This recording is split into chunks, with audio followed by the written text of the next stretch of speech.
मध्य प्रदेश के मुख्यमंत्री Gwalior high court में क्या खुद आप जाकर नहीं लगा सकते अंबेडकर जी की मूर्ति? फैसले तो आ गए, अंबेडकरवादियों का आपके पास समर्थन भी है, आपको एमपी पुलिस आपके पास है, प्रशासन आपके पास है, एजेंसियां आपके पास है, इंटेलिजेंस आपके पास है। क्या चंद गुंडों से आप नहीं लड़ सकते? क्या अंबेडकर जी का मूर्ति आप नहीं लगा सकते? क्या आप में इतनी भी ताकत नहीं बची है? क्या विपक्ष अगर सियासत कर रहा था क्या उससे आप डर गए? क्या जीतू पटवारी से आप डर गए? दिग्विजय सिंह से आप डर गए? क्या ये मुट्ठी भर गुंडों से आप डर गए जो आप ग्वालियर हाईकोर्ट में मूर्ति नहीं लगने दे रहे हैं? क्या अंबेडकर जी के मानने वाले जो है दरअसल वो हार जाएंगे? क्या अंबेडकर जी का विरोध करने वाले इतना बढ़ गए कि उनकी जीत हो जाएगी? 3 महीना से 4 महीना होने जा रहा है, लेकिन आज तक उनकी मूर्ति नहीं लग पाई है। क्या ये मनुवादियों की जीत नहीं है? क्या अंबेडकर विरोधियों का ये जीत नहीं है? तो अब सवाल ये है कि सीएम मोहन यादव अंदर से खोखले हैं, वो कहते कुछ हैं करते कुछ हैं। अगर वो अंबेडकरवादी होते, अगर वो संविधान के मानने वाले होते, तो यकीन मानिए अपने दम पर वो जाकर ग्वालियर हाईकोर्ट में अंबेडकर जी की मूर्ति लगाते। नहीं तो सोचिए ना दर्शकों आप, ये किस तरीके से ये लोग गोल गोल घुमाते हैं, ये किस तरीके से चिकनी चमेली बात करते हैं और सियासत करते हैं। ये कहते कुछ है, धरातल पे होता कुछ है।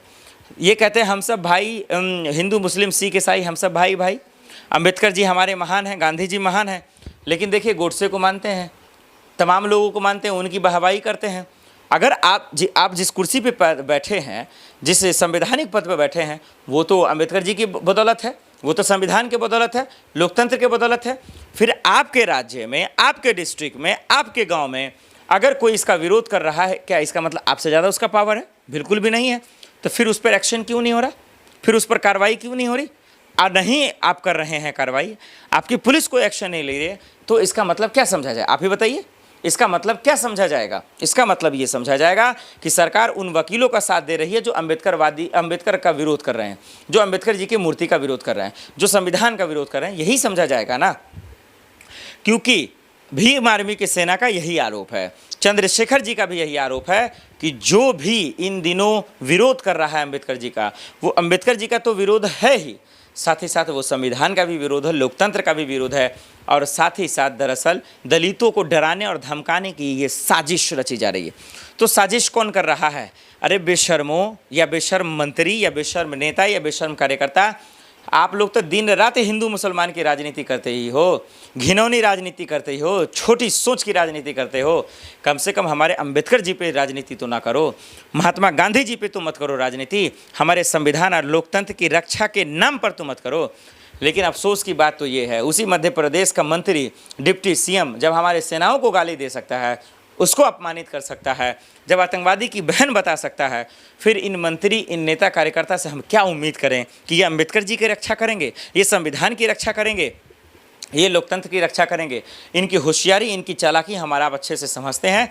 इसलिए दर्शकों, मेरा सुप्रीम कोर्ट और साथ ही साथ जो है राष्ट्रपति जी और पार्लियामेंट से दरअसल अनुरोध है कि जब संसद सेशन शुरू हो तो सबसे पहले जज महोदय से अनुरोध है कि ग्वालियर में अंबेडकर जी की मूर्ति लगने का आदेश दें, पुलिस फोर्स को बोलें, एमपी पुलिस को बोलें, सीएम मोहन यादव को थोड़ा सा फटकार लगावें कि भाई आंख बंद है क्या? क्या आंख बंद हो गए, आपके कान बहरे हो गए हैं? क्या आपको मुंह में दही जम गया है जो आप आदेश नहीं दे सकते और अंबेडकर जी की मूर्ति नहीं लगाने दे सकते? जो इनका विरोध कर रहे हैं वो आखिर कैसे जीत सकते हैं? जो इनका विरोध कर रहे हैं वो आखिर कैसे जो है वो सड़कों पे आ सकते हैं? वो सलाखों के पीछे क्यों नहीं है, जेल में क्यों नहीं? ये सबसे बड़ा सवाल है। इसलिए ये अंबेडकरवादियों की हार हो रही है, दलितों के हार हो रही है, लोकतंत्र पे हमला हो रहा है। इन सब से बचना है या इनको बचाना है तो ग्वालियर हाईकोर्ट में अंबेडकर जी की मूर्ति लगाएं, सीएम मोहन यादव जी और एमपी पुलिस कम से कम जो है इसको करने का काम करें, और ये जो वकील अनिल मिश्रा जो इसका विरोध कर रहा है, इनको जेल में डालें।